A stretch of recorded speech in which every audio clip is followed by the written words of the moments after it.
es decir, el 51,3%. Y por el sí le dijeron el 48,7%, 2.570.000 personas aproximadamente.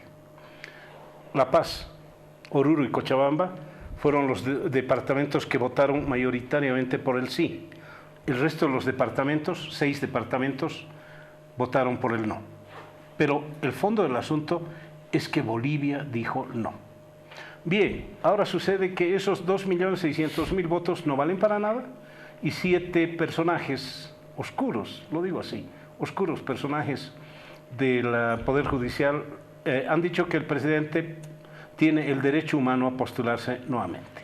El 21, es decir, en escasos días, se han convocado marchas de distinto tipo. Entiendo que van a ser en distintos días para evitar un enfrentamiento el mismo día, para evitar cualquier cosa que pueda suceder. Pero, ¿qué podemos esperar? ¿Qué va a ocurrir? Yo tengo la impresión que había mucha gente que simpatiza con Evo Morales, que piensa que es un muy buen presidente, que piensa que es el más importante de la historia. De hecho, lo va a ser en agosto de este año, por lo menos en el tiempo, porque va a superar al doctor Víctor Paz Estenssoro, creo que el 22 de agosto, lo va a superar al doctor Víctor Paz Estenssoro en permanencia en la presidencia de la República. Ya es importante, indudablemente es lo más importante, por lo menos en tiempo, para Evo Morales. He leído una columna indicando que lo mejor que podría hacer Evo Morales es salir por la puerta grande de la historia, y no por la ventana que podría alguien abrirla. Pero mi pregunta sigue siendo, ¿qué va a pasar el 21 de febrero en Bolivia? Se está movilizando demasiada gente, quizás más gente en las redes sociales que en otro lado, no sé, pero de repente las redes sociales tienen lo suyo y con los antecedentes que tenemos, Oruro de por medio, las cosas que han ocurrido, las especulaciones, etcétera, etcétera, ¿qué podemos esperar? No sé, vamos a jugar un poquito a la adivinanza. ¿Alguien quiere adivinar? Nada, se supone que va a ser un día de protesta ciudadana, pero protesta de un lado y celebración del otro. Qué paradójico, van a celebrar quienes han perdido el referéndum del 2016, 2 años después, proclamando al presidente Evo Morales como su candidato de por vida, y no puede ser pues una celebración, pese a que lo van a plantear de esa manera, porque ellos han sido los derrotados del referéndum del 21 de febrero del 2016. Y por otro lado vamos a tener también una movilización ciudadana de quienes están en contra de esta repostulación del presidente Evo Morales, que quieren defender el voto.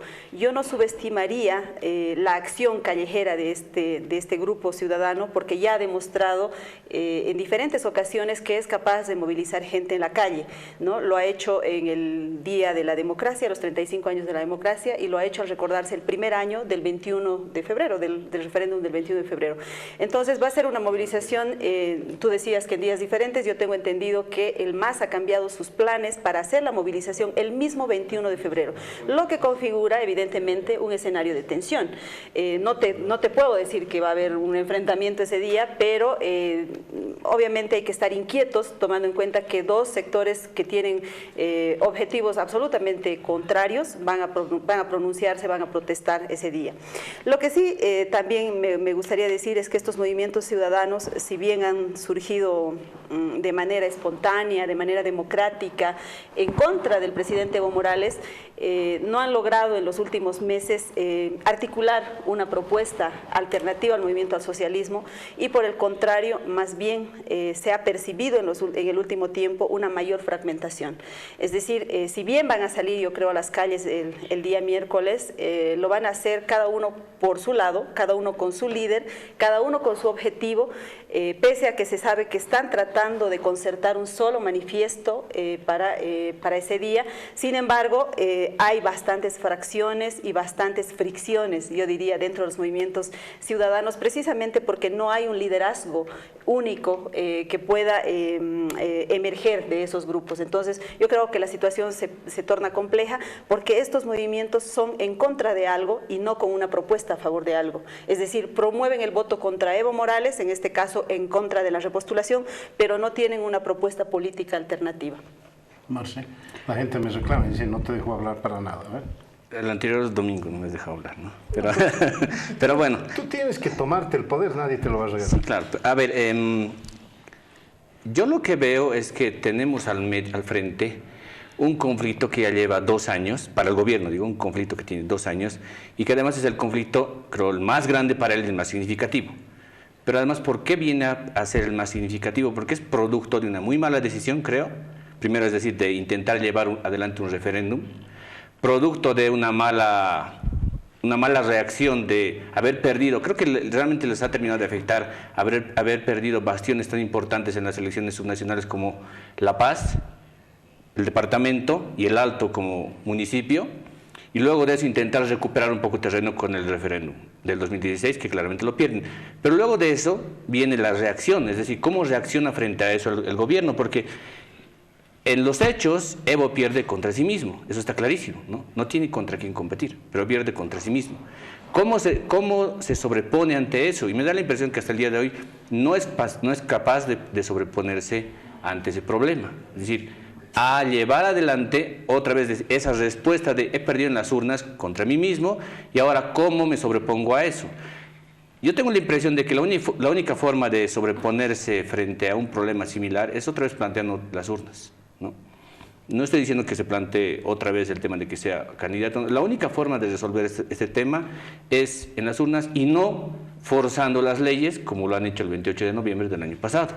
Porque lo que hace eso es agudizar más todavía los problemas y meter, si quieren, un poco más empuje y más fuerza a lo que hoy día nosotros conocemos como las plataformas ciudadanas, ¿no? Que es otro ámbito por el cual hoy día la gente está un poco protestando y de alguna forma, claro, el enfado en general de la gente su catarsis tiene que salir por alguna vía. Y como no encuentra partidos políticos, líderes, como decía María César, líderes de oposición que sepan, que hayan sabido, digamos, canalizar todo ese mensaje de protesta de la misma gente, bueno, entonces va por otra vía. Y esa vía hoy día son las plataformas ciudadanas. A mí me interesa más y a mí me gusta más ver las cosas en el terreno, porque creo que la definición de la política, sobre todo en este país, no está en las redes, sino está en la calle. Tengo la impresión de que realmente en la red muy poquito se define, muy poquito se define. Estaba revisando justamente hoy en la tarde el informe del Latinobarómetro del 2017 y qué cosas usamos más los bolivianos para comunicarnos en redes, solamente en redes. No estoy haciendo la comparación otros medios de comunicación con el Internet, solamente las redes. Lo que más utilizamos es el Facebook y el WhatsApp. Es decir, y el Twitter está por muy atrás, es decir, el 8% de la gente consultada en ese informe es la que utiliza el Twitter. En realidad, lo que más utilizamos es el Facebook y el WhatsApp. Y claro, si uno se fija un poco, entonces, ¿qué es lo que hacemos en el WhatsApp? Es un poco reforzar nuestros propios círculos, nuestras propias ideas, ¿no? No abrimos un poco, en realidad, el debate en estas herramientas, ¿no? Por eso tengo la impresión de que ahí realmente no se mueve el asunto, y más bien sí se mueve al otro lado, que es un asunto de todas formas que el gobierno es el que lo tiene que resolver, y esa de mala decisión que es estructural, le va a costar igual, en los mismos términos creo, estructuralmente salir del paso. No veo yo salida realmente a esto, es decir, cuando tienes un resultado en las urnas como el que tienes, es muy difícil apelar a las leyes o apelar a otra cosa, porque es una decisión estructural que tiene un arrastre muy fuerte, ¿no? ¿Qué decías? ¿El 7% de los bolivianos usa Twitter? 8%. ¿Y en Facebook? 56%. Me equivoqué entonces porque he anulado mi Facebook y me he quedado en Twitter, cualquier cosa. Debía haber anulado mi Twitter. Es por Jim Carrey, el Latinobarómetro. Es que el impacto es diferente. Claro, lo que sucede es que en el Twitter se mueve la opinión calificada, digamos, ¿no? Están periodistas, están líderes de opinión, están analistas, es decir, está gente que genera... Es como periódico y televisión, ¿no? Es la misma comparación del periódico con televisión. Televisión es Facebook, donde cualquier cosa, el perrito que se ha perdido. Como no tienen ustedes cuenta, están hablando mal de Facebook los dos. Exacto. Pero el tema es que al final no es poder, ¿no? Es influencia, creo yo. Las redes no son poder, son influencia, que es distinto. Sí. ¿No? Y con 7%, ¿a quién influencias? Yo creo que algo está mal ahí. Con 7% de llegada del Twitter, influenciarás al 2%. Pues decía, algunos amigos me preguntaban, ¿pero cómo es posible? Decía, pero es que somos polvo de estrellas al final. El Twitter es polvo de estrellas y creen que está muy arriba. Hay que bajar la tierra, ¿no? Un poco. Y bajar en la tierra significa el Facebook, en nuestro caso, en el caso de Bolivia, digo, ¿no? Es el Facebook y es el WhatsApp. El 64% es un poco más o menos a la gente que elige más bien irse más bien al WhatsApp y luego el 56% más bien al Facebook. Perfecto.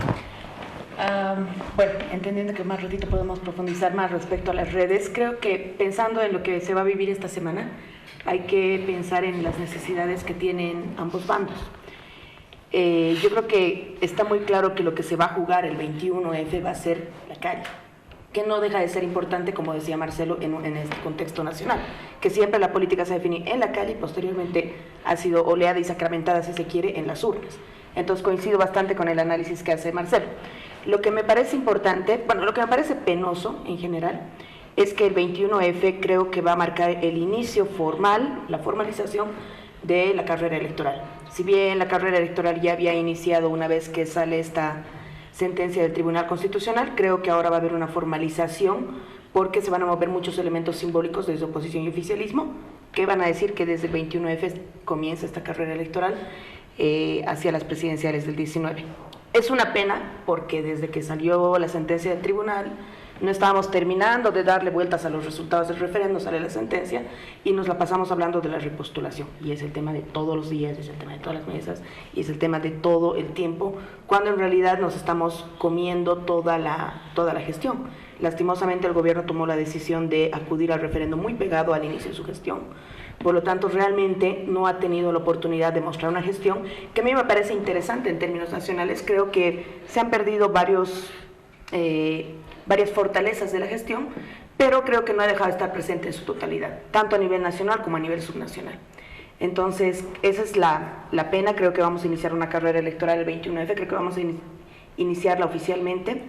Y también tengo la preocupación de que desde el oficialismo lo que se va a tratar de hacer es retomar un discurso, un relato que habían creado y que ha manejado mucho el 2017, que tiene que ver con el Día de la Mentira.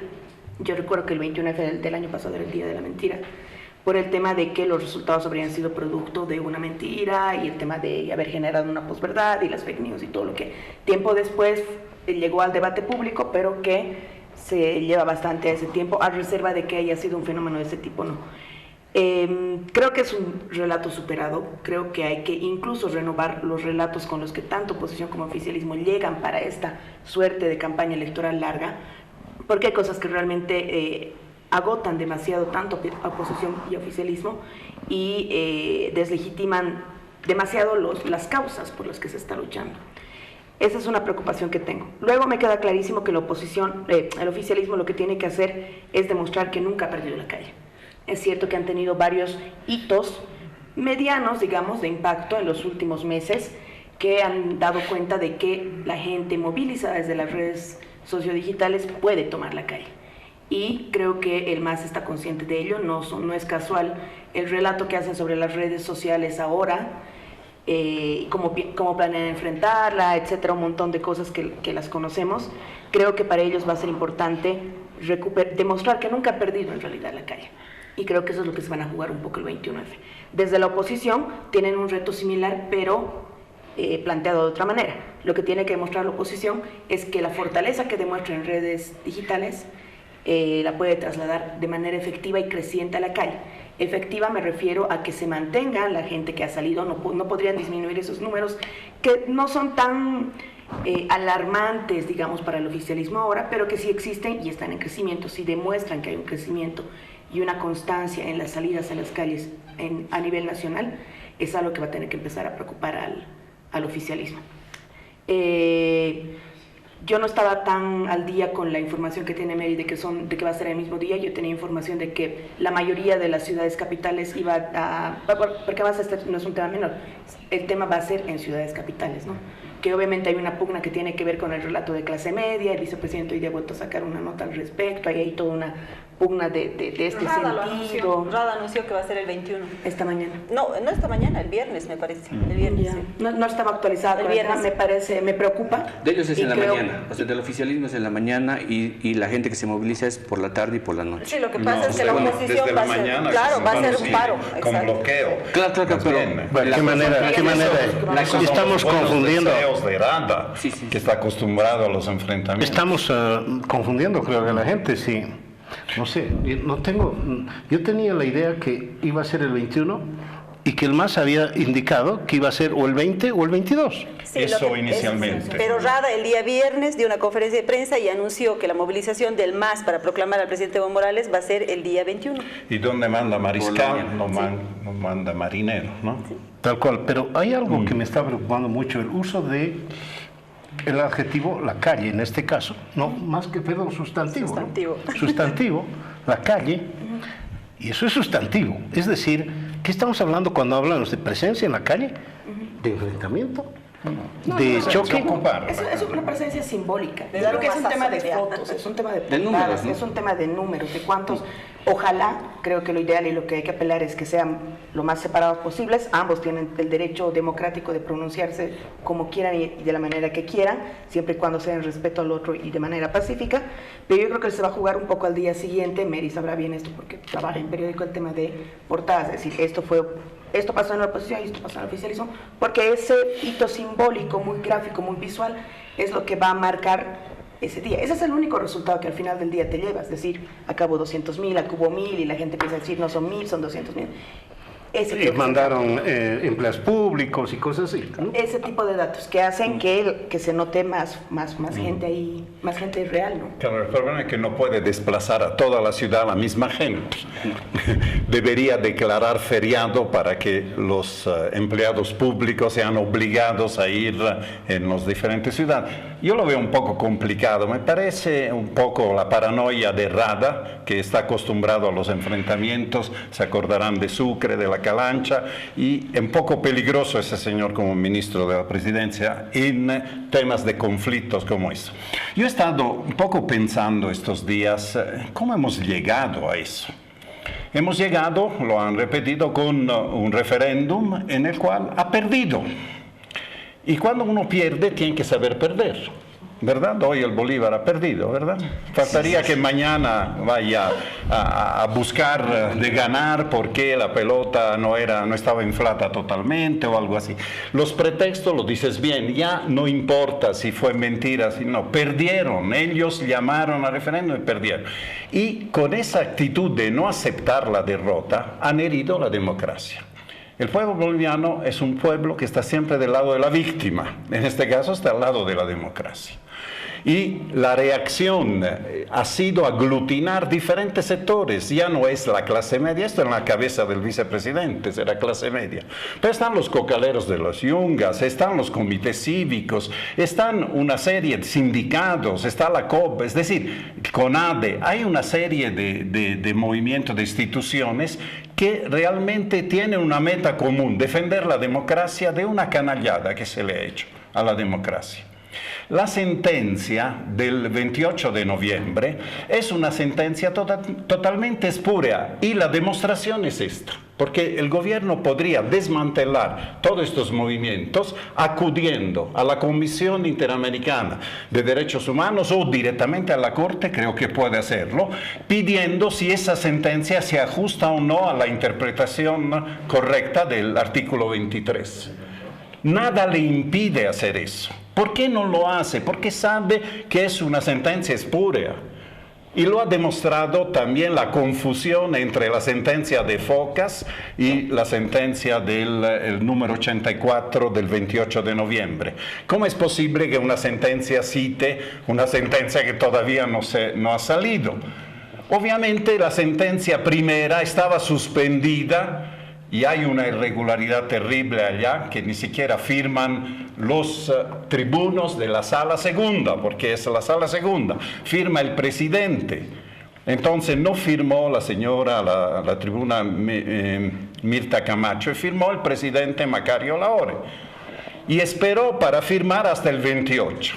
Y para quedar bien con uno y con otro, una de cal y una de arena, le pusieron que estaban utilizando el mismo criterio para Doria Medina y para Evo. Entonces citaron la sentencia 84 sin darse cuenta que la sentencia 84 venía después. Es decir, ellos mismos se han enredado. Y hay una cosa más que quisiera hacer notar, si nos mantenemos en el plano jurídico. Una sentencia se notifica. Y cuando se notifica, uno tiene 5 días para poder apelarla. El ministro de Justicia, Héctor Arce Saconeta, recibió el 3 de enero la sentencia. Hay dos cosas, o son unos inútiles, se nos han dado cuenta del error, o son unos mañutos. Se han dado cuenta del error y no han pedido aclaración, complementación, por alguna razón que puedo imaginar, pero que no lo voy a decir. Las dos cosas, te diría. Las dos cosas. Entonces, en esta situación, realmente la rabia de la población es aún mayor. Esa sentencia ha acrecentado aún más la rabia. Ahí viene la calle. Dice, bueno, si la vía jurídica está tan contaminada, está tan podrida, bueno, lo único que nos queda es protestar en la calle. Gente que nunca ha bajado a la calle a una manifestación, va a ir el miércoles a una manifestación, va a ir a hacer respetar el paro cívico. Y repito, si el gobierno tuviera buena fe, y no la tiene, yo estoy seguro que no la tiene ya hace tiempo, ¿no? Ha perdido su virginidad democrática este gobierno. Porque lo único que le interesa es mantenerse en el poder. Si quisiera aclarar este cuadro de enfermedad que hay en el país, debería acudir a la Corte espontáneamente, voluntariamente, y decir, de una vez por todas, ¿está bien o está mal esta interpretación? Porque la interpretación es caprichosa. Cualquier jurista puede decir, por favor, eso es una triquiñuela digna de Monsieur Patelin. ¿Se acuerdan? Monsieur Patelin era un personaje jocoso de la comedia francesa de la Edad Media, abogado que hacía, ¿no?, embrollos de todo lado, podía defender una causa y la opuesta al mismo tiempo. Y tenemos muchos Monsieur Patelin en el gobierno que solo razonan jurídicamente no en función de la verdad, en función de la justicia, sino en función de lo que le conviene a Evo Morales. Ahora bien, si me das 2 minutos más... No puedo. No, agárrate 5, porque la claro, próxima. producción me está diciendo que vaya a un corte. Luego de los mensajes, por favor, 5 minutos con Francesco.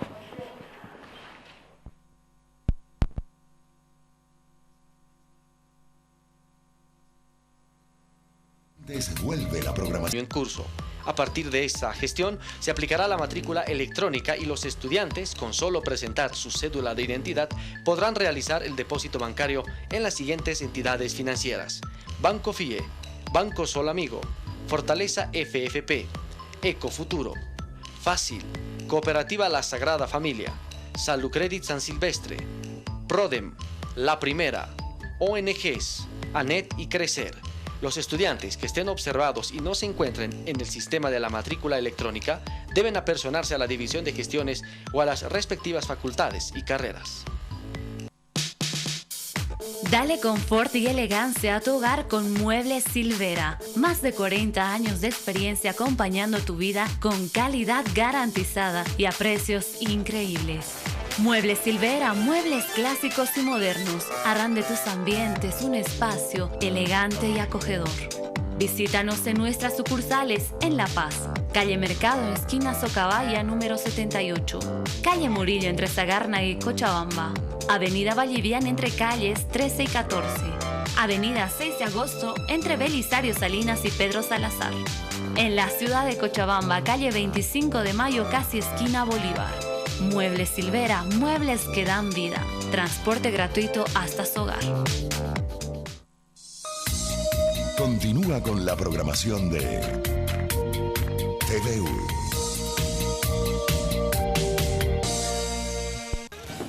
Bien, gracias. Estamos en el Pentágono. Me había pedido 2 minutos Francesco, pero le voy a dar solo uno. Bueno, decir, uno si trata de ponerse en los zapatos de Evo, del MAS, ¿no? ¿Por qué han llegado a este punto de violar tan descaradamente las reglas democráticas? Porque de esto se trata.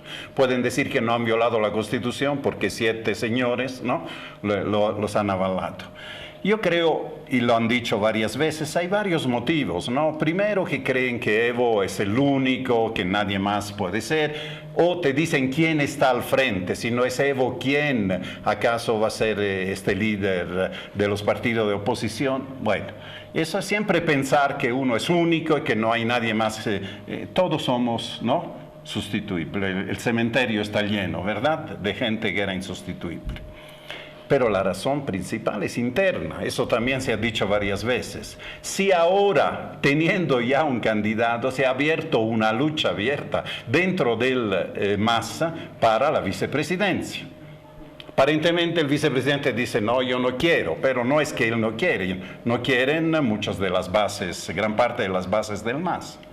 Por otro lado hay el grupo de Héctor Arce, por otro lado hay el grupo de Romero, y hay una guerra intestina que Evo, que tiene olfato político, se da cuenta.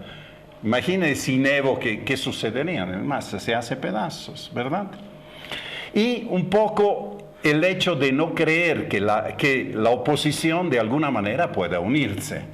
Yo creo que si siguen estirando la pita a través de polarizar el país, puede llegarse a una unidad alrededor de un outsider, ¿no?, de un nuevo, que no sean los antiguos. Yo he propuesto, inclusive en una columna, una hoja de ruta de cómo debería ser, ¿no?, cómo sería un GPS para que la oposición se maneje en este laberinto que se ha abierto. Pero eso es lo que tiene que considerarse. Si el MAS no quiere que la oposición vaya unida, y sobre todo si no quiere recurrir a acciones, primero, de descalificar a los opositores abriéndole juicio, lo que está pasando en Venezuela. Fácil ir a las elecciones, decir, este no puede participar, este no puede participar, este no. Y decido cuándo yo, con qué árbitro yo. Eso no va, ¿verdad? Entonces, y segundo, la pregunta que muchos se hacen, ¿por qué respetaría Evo Morales el resultado de una elección si no ha respetado el resultado de un referéndum? Siempre puede decir que la mentira, puede decir que lo otro, que le han echado infamias, qué sé yo. Se ha perdido realmente la confianza en que la gente respete las reglas de la democracia. Por eso yo creo que Evo Morales no debería ir a la próxima elección, porque ya no da confianza de que las reglas democráticas se cumplen y se respetan. Sin embargo, va a ir, ¿no? O sea, yo no creo que el presidente vaya a retroceder, yo no creo que vaya a usar esa clave que decía Jorge Lasarte hoy en una entrevista con Página 7. Evo Morales tiene la clave para salvarse a sí mismo, para salvar al MAS y para salvar al país de la posible violencia que puede existir más adelante. Él no va a usar la clave porque yo no creo que vaya a decidir no postular. Por eso también creo que las salidas jurídicas no van a ser posibles, ¿no? Es decir, insistir con apelaciones, con ir a la Corte Interamericana o a la Comisión Interamericana. Solo si va Evo. O sea, no va a ir Evo porque él no quiere renunciar a su candidatura. Porque sabe que perdería. Exactamente. Entonces, no hay una solución jurídica al tema y la solución necesariamente pasa por la política, ¿no? Y pasa por las calles, que es lo que decía Verónica. Sin embargo, la calle va a estar también dividida en el siguiente sentido. Los movimientos ciudadanos son auténticos, la gente sale porque realmente tiene una convicción de que quiere defender la democracia, quiere defender el voto del 21 de febrero. Sin embargo, la gente que sale alrededor del MAS, seguramente no toda, pero mucha o la mayor parte de la gente que sale alrededor del MAS lo hace obligada, lo hace impuesta, lo hace por la ficha. Es más, o sea, se organizan los eventos, pero ya de manera absolutamente descarada, es decir, ya no se camufla nada, ya se emiten circulares públicas, se ponen los buses en la terminal, se ponen los aviones y la gente que trabaja en el Estado, en la administración pública, está obligada a asistir e incluso ya últimamente se le han impuesto algunas características, por ejemplo, gorras o el uso de algunas chamarras, qué sé yo, para que nadie se camufle en una presentación. Entonces, esta es la diferencia. ¿Y por qué el MAS ha llegado a eso? El MAS tenía la calle de manera auténtica hasta hace, qué sé yo, hace un año, hace 2 años. Pero ¿por qué el MAS ha llegado hasta este punto? Porque ha sido derrotado en el referéndum del 21 de febrero y no ha respetado ese resultado porque ha sido derrotado en las elecciones judiciales, ¿no? Y porque ha sido derrotado también en la protesta ciudadana en torno al Código Penal. Yo puedo estar de acuerdo con muchos elementos del Código Penal, lo he dicho públicamente, sin embargo, ha habido una cuestión de descrédito del gobierno, es decir, la gente ya que está en la calle protestando no le cree, entonces prefiere creer los rumores que circulan a través de las redes sociales, que bien juegan un papel muy importante en eso en el momento de construir una posverdad, y el resultado ha sido ese, una tercera derrota en menos de 2 años para el movimiento al socialismo. 2 argumentos que quisiera introducir a lo que acaban de decir en general. El primero tiene que ver con eso de la calle y la relación de la política hoy día. Para mí, hoy día la política, como la leo, es una relación amigo-enemigo, en realidad, ¿no? Ahí no hay una relación de adversarios, no es una disputa entre adversarios. Porque si fuera una disputa entre adversarios, entenderías que aunque le ganas al otro, eventualmente lo puedes atraer con persuasión o lo puedes atraer a tu lado dándole ciertas concesiones. Pero cuando hoy día reduces la política a una relación amigo-enemigo, entonces lo que buscas del otro es destruirlo básicamente. A los argumentos que pone Mary hace un momento para el lado del oficialismo, yo también pondría, digamos, sumando para el otro lado otro tipo de argumentos, y es que hoy día veo un poco en las redes en general y en los grupos de WhatsApp que cada vez se abren más, la gente está como que afinando algo que yo lo llamo como los detectores antimasistas, ¿no? En los grupos sobre todo. Alguien dice algo que tiene que ver con algo un poquito distinto a lo que dice, digamos, el grupo en realidad, y ese es masista, hay que sacarlo. Entonces, como los detectores antimasistas, ¿no? No sé tanto de ese lado, ¿no? Pero, a ver, por eso yo digo, en realidad se define a partir de esa relación, ¿no? Y cuando existe esa relación, entonces luego, por tanto, es básicamente pues, una disputa entre polos opuestos, lo que decía Soto Francesco. No hay la búsqueda de la verdad por criterios objetivos, no existe ahí adentro, ¿no? Para mí siempre la búsqueda de la verdad está en el medio, porque en el medio puedes debatir, puedes construir algo distinto, pero en los extremos no puedes, y ahí es un enfrentamiento distinto. Al argumento legal, como segundo punto que le quisiera sumar, es el tema de... Yo he escuchado la argumentación de algunos abogados constitucionalistas, no el que está haciendo, digamos, campaña hasta la CIDH, no ese abogado, sino otros abogados, que dicen, no se han puesto a pensar incluso que el referéndum del 21 de febrero del 2016 era inconstitucional, porque la Constitución, el artículo 144, si mal no recuerdo, te dice, si vas a tocar temas de derechos humanos, no puedes hacerlo por vía de referéndum, tienes que ir a una asamblea constituyente. Entonces, por tanto, si uno quisiera ir más atrás en el argumento legal, no, en general de todos, ¿no? De ser electo y ser elegido, ¿no? Responsabilidad. Claro, exacto. Incluso, claro, entonces yo me pongo a pensar, ¿qué hubiera ocurrido en el caso de que el MAS hubiera ganado el referéndum? La oposición se hubiera animado a plantear justamente el tema de que no, vamos a una asamblea constituyente. Ahí a mí me da la impresión más bien que en el fondo lo que existe por parte de la oposición es una falta de estrategia, y en la parte del oficialismo también. Ahí yo concluyo con que el oficialismo hoy día no tiene brújula, no sabe dónde va a ir. ¿El oficialismo? El oficialismo no tiene la brújula y no sabe dónde va a ir. Un poco por la línea de lo que decía Vero, ¿no? Si le dices. No tiene.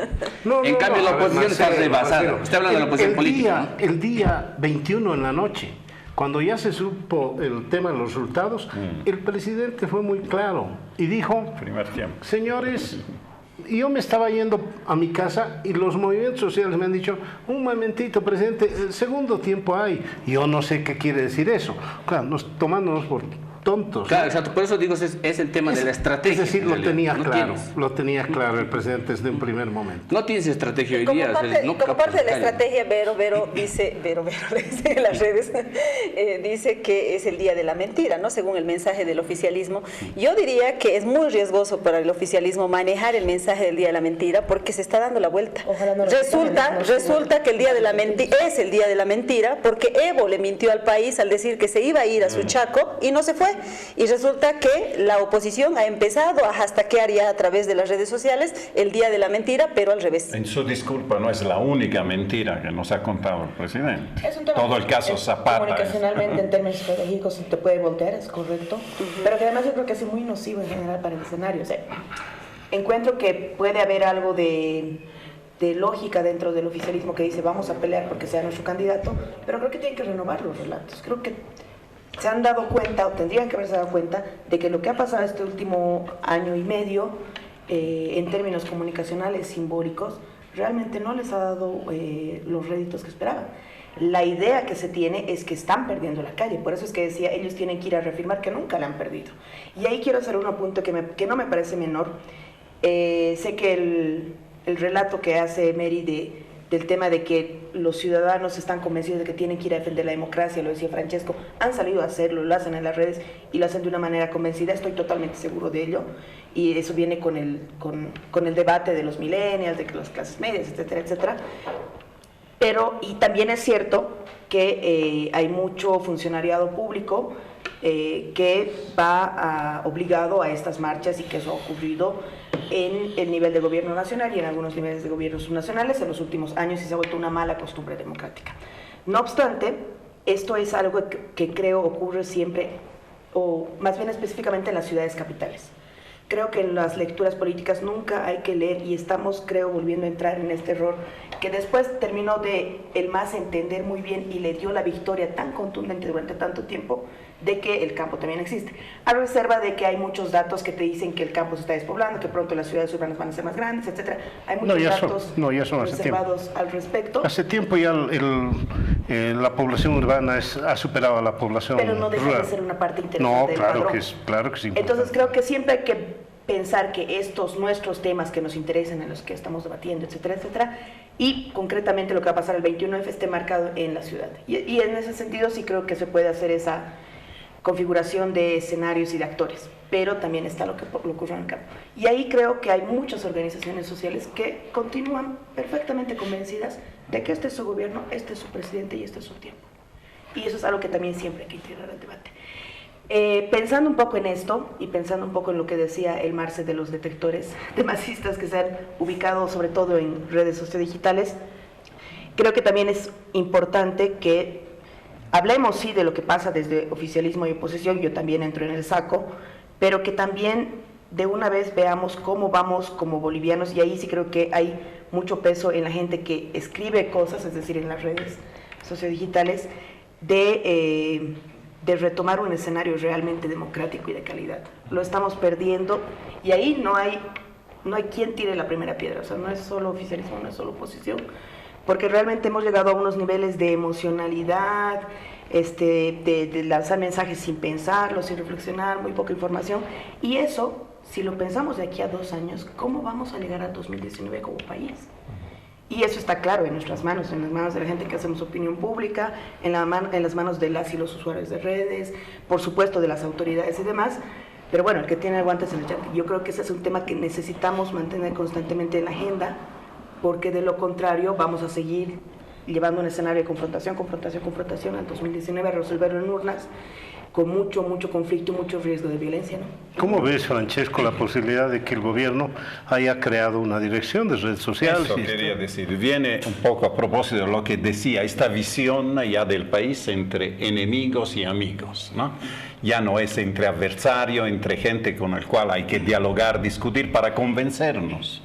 Entonces, ¿no acaso se ha hablado de una guerra digital? Y la palabra guerra es justamente eso. Y ponen, evidentemente, cambian el director de redes sociales, ponen al hijo del gobernador, y a la primera ocasión mete la pata terriblemente, confundiendo al ministro Javier Torres Goitia de la UDP y del general Torres con su hijo, que evidentemente participó en el último gobierno de Sánchez de Lozada y está ahora exilado, se ha ido del país. Entonces esta confusión, que no sería tanto por la confusión, sino la carga de odio que se pone en eso. Parece que el odio es el motor para poder discutir, para poder enfrentarse a los que no. Y el error fundamental que hacen, y hoy lo hacía notar en una columna en El Deber Gustavo Pedraza, es que esta guerra digital quiere atacar las consecuencias, no las causas de los errores del MAS. Quiere acallar las consecuencias, después que han hecho errores, después que han violado la Constitución, después que han manipulado la verdad de la manera y no quieren repararla, porque si quisieran honestamente repararla, yo he dicho lo que debería ser y se calmaría el país.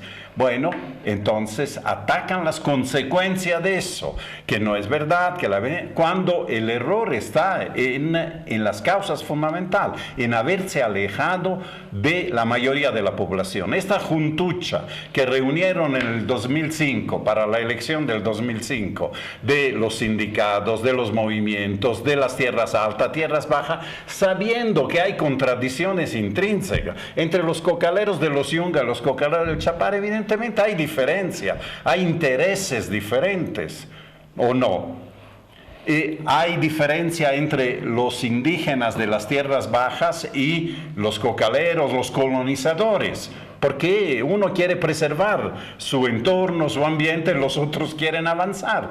Bueno, con un programa inicial que vamos a tomar el poder los que siempre hemos sido excluidos, lograron reunir eso, pero ya no funciona ni siquiera con Achacachi. No funciona a nivel de departamentos. Es decir, ya no hay departamentos seguros para el MAS. Si La Paz, Oruro y Potosí podían ser, o Cochabamba podían ser los departamentos seguros, hoy en día ya no los tiene. Las encuestas muestran que ha retrocedido. ¿Por qué? Porque gran parte de su programa se ha agotado.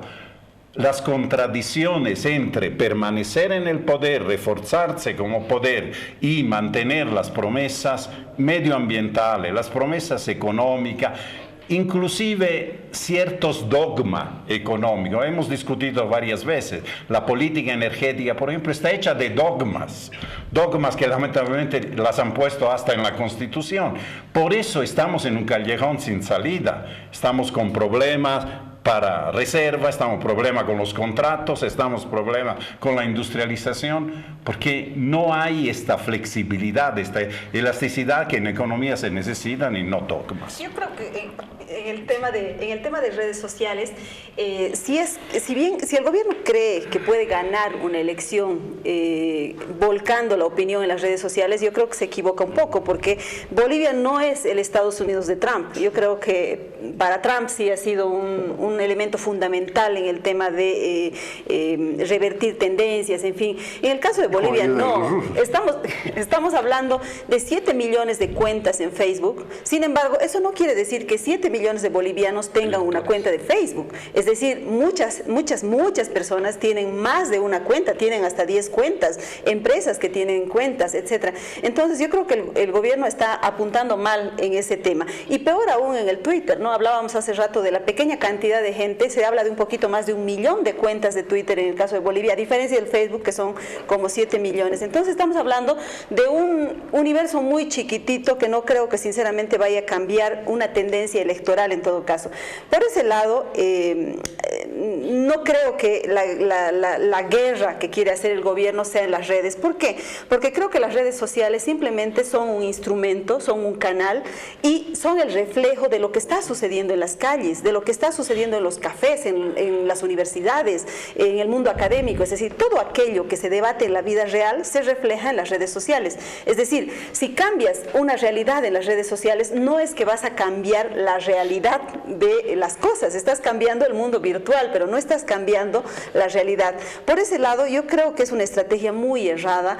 ¿Por qué? Porque van a tender básicamente a acallar a esa ciudadanía, pero la van a acallar virtualmente. En los hechos, esa ciudadanía se va a seguir manifestando en las calles, va a seguir haciendo lo que tiene que hacer para expresarse democráticamente. Los 5 millones de bolivianos que se han presupuestado en este año, el año pasado eran 7, creo que están muy mal gastados, porque el gobierno, ¿qué está haciendo con esos 5 millones? Básicamente está comprando bots, es decir, robots para que aparezcan como seguidores, está creando tendencias de manera falsa, dicen ponte un tuitazo de tal hora a tal hora y entonces generamos tendencia. Y un gran logro generando tendencia para denigrar a periódicos como Página 7, a líderes de opinión, a analistas, etcétera, etcétera. Y ¿qué es eso? Eso es una falsedad. Se están mintiendo, señores, y yo creo que quien les está haciendo la estrategia de redes sociales, francamente, les está estafando. Y al estafarles a ustedes, nos está estafando a todos, porque todos pagamos la facturita. Yo quiero hacer solamente, aprovechando que está a ver una pregunta, porque tú tienes una columna hace unos días atrás en La Razón sobre el tema de la comunicación y un evento al que creo que has asistido en México, ¿no?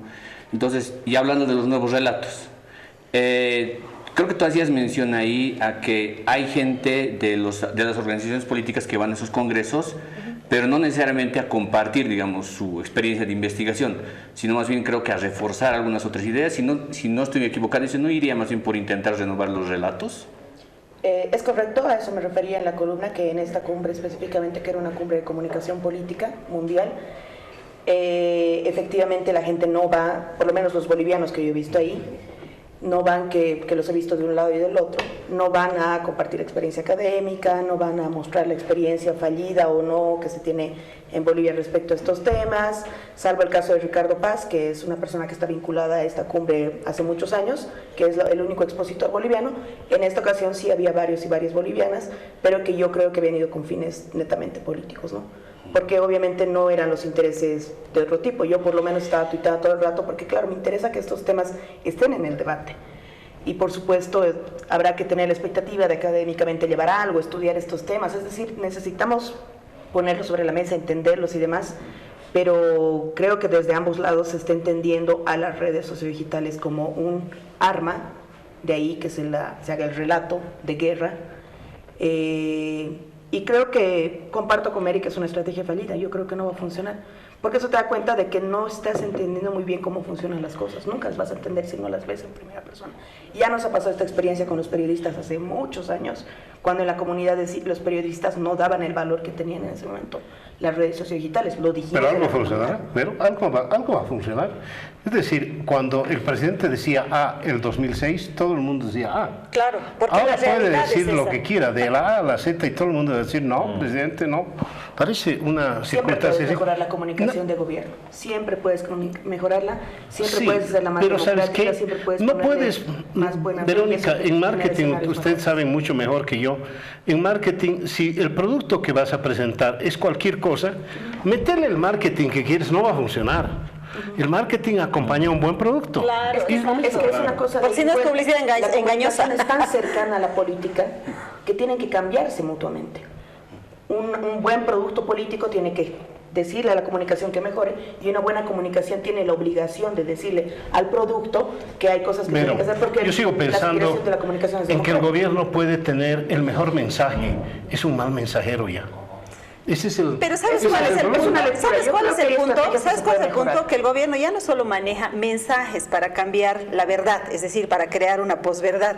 Yo creo que ya maneja muchas cosas más, es decir, obviamente las redes sociales, los medios de comunicación estatales, los mensajes de los medios afines al gobierno, pero también maneja la justicia. Entonces, ¿cómo cambia la realidad? A través de los fallos judiciales, a través de los cambios, digamos, legales que le permiten perpetuarse en el poder, ampliar su espectro, etcétera, etcétera. Es decir, no se trata ya solamente de cambiar mentalidad, sino simplemente de cambiar hechos. Yo quisiera resumir un poco la actitud equivocada y Tengo un par de fallida del minutos, gobierno, un minuto, que en las redes se ha propuesto maquillar la mentira. Lo que debería hacer, siguiendo tu razonamiento, es maquillar la verdad, hacer que la verdad sea, digamos, se vea los lados de la verdad que más le favorece, pero partiendo de mentiras, por más que la maquille como el cirujano plástico, ¿no? Que a una señora muy fea no la puede volver una Miss, la vuelve un poquito más Podrías bonita. haber utilizado ambos hechos. En todo caso. Pero existen los cirujanos plásticos. Nadie me ha dicho qué es lo que va a ocurrir el 21 de febrero acá, menos mal, no vamos a jugar a adivinos. En todo caso, podía ser un reflejo lo que ha ocurrido en España. En España muchos, cientos de bolivianos han manifestado con Bolivia dijo no, a pesar de los esfuerzos de Rodrigo Zapatero, que quiere apoyar de alguna forma a Evo Morales, el impresentable de Iglesias, y Garzón, que no es Baltasar, es otra persona. Tampoco así, ¿no? Es un impresentable, es un impresentable. En todo caso, algo va a ocurrir, no sé, pero ya países que tienen varios bolivianos se han pronunciado con Bolivia, digo no. Berito, gracias. Gracias a ti, Mario. Gracias, Mario. Marcelo, Francesco, a ustedes por habernos seguido, a Jimena Carmimontes por la producción, a ustedes por haber seguido, los reitero, hasta el próximo domingo.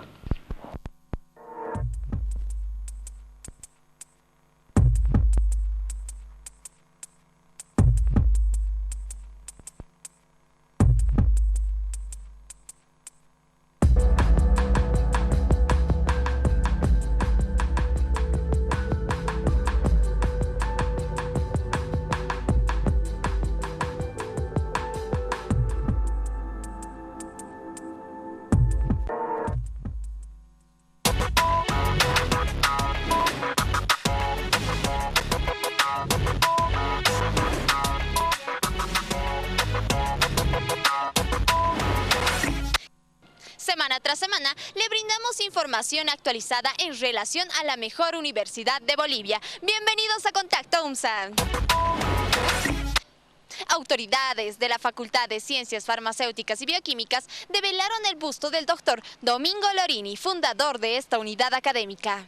Como parte de la inauguración de las actividades académicas, autoridades facultativas develaron el busto del doctor Domingo Lorini, recordando los 130 años de fundación de dicha unidad.